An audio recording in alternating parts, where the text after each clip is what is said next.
Mumbai विमानतळावरती SpiceJet विमानाचं emergency landing करण्यात आलंय। स्पाइसजेट विमानाचं चाक निखळल्यामुळे हे इमर्जन्सी लँडिंग झालंय। विमानातील प्रवासी सगळे सुखरूप असल्याची माहिती आहे। गुजरातच्या कच्छ मधून मुंबईला येणाऱ्या विमानाचं चाक निखळल्याची घटना घडली आहे। मुंबई विमानतळावर स्पाइसजेट विमानाचं इमर्जन्सी लँडिंग झालंय। या विमानाचं मागचं चाक निखळलं आणि त्यानंतर विमानाचं इमर्जन्सी लँडिंग करावं लागलंय। विमानातले सगळे प्रवासी सुखरूप असल्याची माहिती आहे।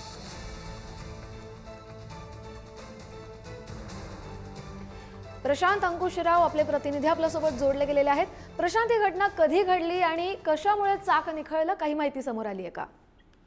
नक्कीच हे स्पाइसजेटचं विमान होतं। हे कांडला येथून कच्छ मधून जे आहे विमानतळ तिथून गुजरातमधून निघालं होतं आणि ते मुंबईच्या दिशेने निघालं होतं आणि त्याच वेळेला उड्डाण घेतल्यानंतर तिकडच्या सुरक्षा रक्षकांच्या लक्षात आलं की त्याचं विमानाचं चाक जे आहे ते त्या विमानाला नाहीयेच आहे।